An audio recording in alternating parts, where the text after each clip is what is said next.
Hello friends, नमस्कार दोस्तों।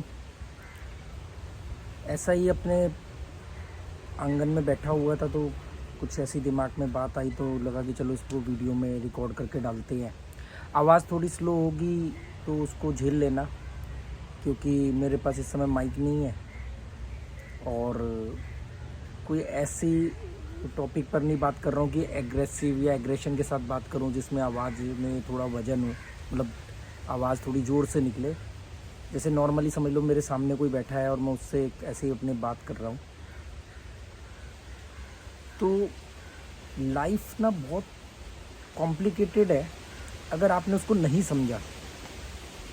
हवा बहुत तेज़ चल रही तो हो सकता है पीछे हवा का भी शोर आए। लाइफ बहुत कॉम्प्लिकेटेड है अगर आप इसको नहीं समझे, और समझ गए तो इससे इजी, इससे सरल कुछ है भी नहीं।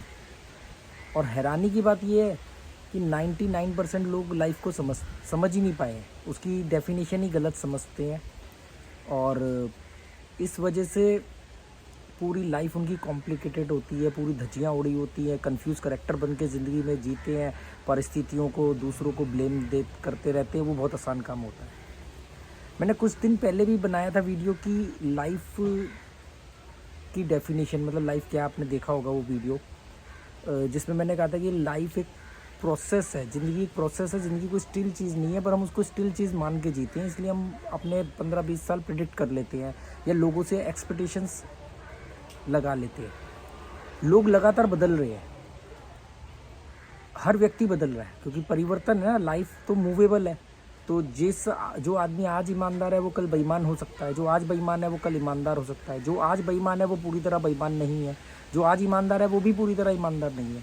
लगातार परिवर्तन चल रहे हैं, केवल कौन कितना बैलेंस साध सकता है उसके ऊपर की बात है। तो लाइफ क्या है वो मैंने बताया कि वो एक प्रोसेस है।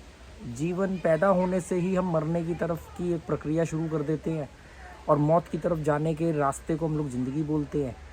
जैसे किसी ने, बहुत सारे लोगों ने अलग अलग अपने विचार रखे। किसी ने कहा जीवन जो है वो एक धारा है, बहती रहती है। किसी ने कहा कि भी, ओशो ने कहा स्पेशली कि भी ज़िंदगी मतलब एक धीमी मौत, एक धीमी मौत मतलब धीरे धीरे मरना ज़िंदगी है। मैंने वो वीडियो वगैरह नहीं देखा, किसी थंबनेल में ही पढ़ा था, इसलिए मैं ज़्यादा डिटेल तो नहीं उसके बारे में बात कर सकती कि ओशो ने क्या कहा है। कि मैं एक जीवन को प्रक्रिया मान के चल रहा हूँ, प्रोसेस है।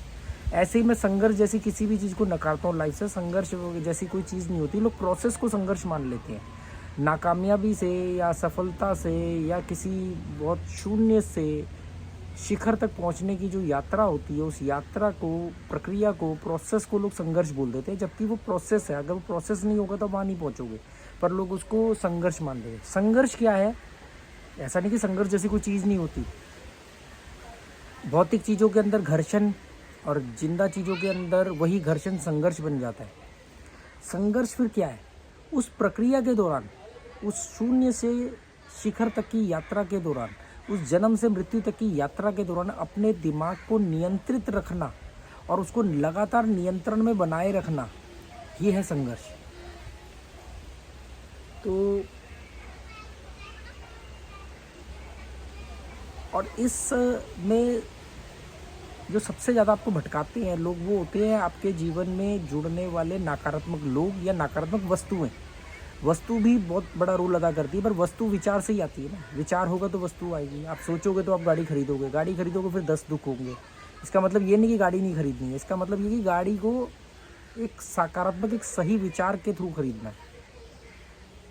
जैसे पिछले लाइव के दौरान, अभी लास्ट सैटरडे जो मैंने गाड़ी में ही लाइव हो गया था, मेरा नेट वाईफाई काम नहीं कर रहा था, तो हम लोग ये गाड़ी चला रही थी और मैं लाइव था।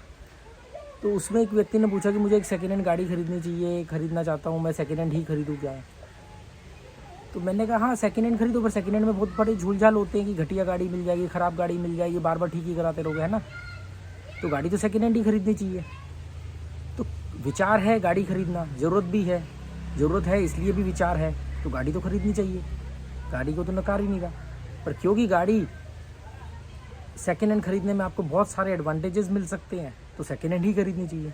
पर सेकेंड हैंड खरीदने में भी बहुत सारी दुविधाएं हैं कि गलत गाड़ी भी मिल सकती है, गलत गाड़ी को अच्छी गाड़ी बना करके बेचा जा सकता है। तो इसमें जो संघर्ष है वो ये संघर्ष है कि आपको एक सही व्यक्ति का चुनाव करना, जो गाड़ी इसलिए बेचना चाहता है क्योंकि उसके पास पैसे ज़्यादा आ गए हैं, क्योंकि उसके पड़ोसी ने उससे बेहतर गाड़ी खरीद ली, उसके भाई रिश्तेदार उससे बढ़िया गाड़ी ले आए, इसलिए वो गाड़ी बेच करके अपग्रेड करना चाहता है। ऐसे व्यक्ति का चुनाव करो, उसकी गाड़ी खरीदो, आपको गाड़ी भी टिप टॉप मिलेगी और बढ़िया मिलेगी। मतलब किसी की बेवकूफ़ी का आप फ़ायदा उठा सकते हो, और यही हर अक्लमंद व्यक्ति, अक्लमंद नेता, अक्लमंद जो भी लोग होते हैं उनका काम यही होता है, मूर्ख लोगों की मूर्खताओं का फ़ायदा उठाना। अब मूर्ख अगर मूर्ख है और मूर्खता कर रहा है तो इसमें अक्लमंद आदमी का तो दोष नहीं हो सकता ना। आप टीवी देखते हो, इसमें टीवी में धारावाहिक बनाने वाले का दोष थोड़ी, आपको टीवी देखने की लत पड़ी है, आप इमोशनल हो तो उसमें वो क्या करेगा। टीवी नहीं था तो आप लोग उपन्यास पढ़ते थे, नॉवल पढ़ते थे, वो नॉवल पढ़ते थे तो वो लिखने वाले की नहीं गलती है, वो तो सप्लाई के हिसाब से डिमांड दे रहा है, या कई बार वो डिमांड जनरेट भी करवा देते, बहुत ज़्यादा शातिर भी हों लोग तो यही मैं आप लोगों को बोलना चाहता हूँ कि अक्लमंद बनो, अक्लमंद बनो, नकारात्मक लोगों से बचो, वो आपको अक्लमंद नहीं बनने देंगे। जीवन बहुत इजी है। अब देखो जीवन क्या है, मतलब ये देख रहे हो आप, ये जो कुत्ता है ये मजे से सो रहा है, ये जो सो रहा है मजे से, यहाँ 3 दिन से ये हमारे घर से बाहर नहीं गया, ये हमारा नहीं है, कोई और लाया था इसको पालने के लिए। उसको फ़र्क नहीं है कि मेरा मालिक कौन है, उसको इतना मालूम है कि मुझे जहाँ पर सरलता मिलेगी, कंफर्टेबल जोन मिलेगा, वहाँ पर मैं रहूँगा।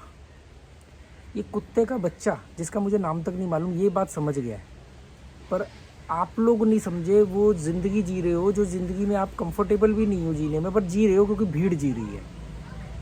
ट्रैफिक जैम में फंसते हो, ट्रैफिक के लिए कोसते हो, उसके ऊपर पेट्रोल एक्स्ट्रा खर्च करते हो, सब कुछ करते हो, पर फिर भी वही ज़िंदगी जी रहे हो। ये कुत्ते को ख़रीद के कोई लाया, कोई पाल रहा है, किसी के घर का है और हमारे यहाँ पड़ा हुआ है।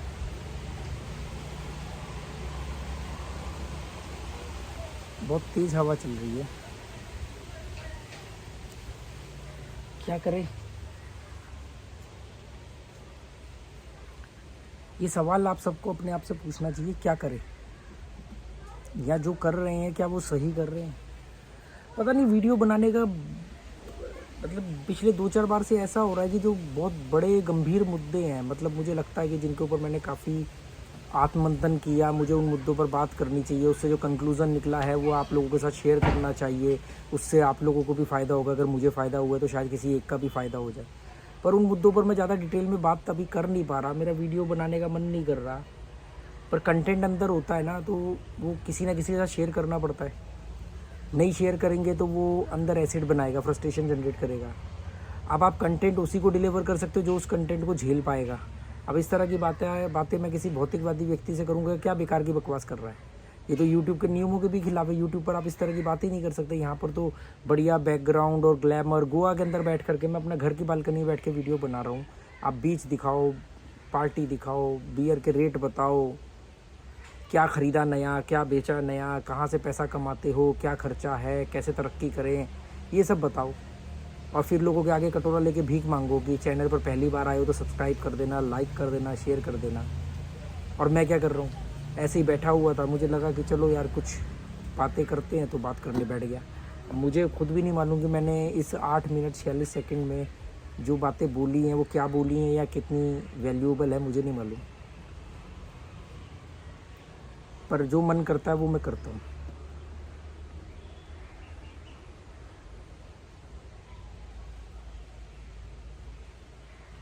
इसने खाना ज़्यादा खा लिया, इसका पेट फूल रहा है, अब इसको खाना कम देना पड़ेगा, क्योंकि एक्चुअली ना टॉनी जेरी का खाना पड़ा रहता है।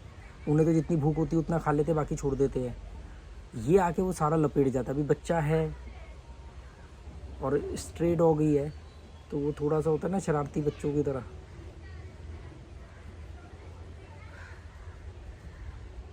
चलो okay, good bye, thank you.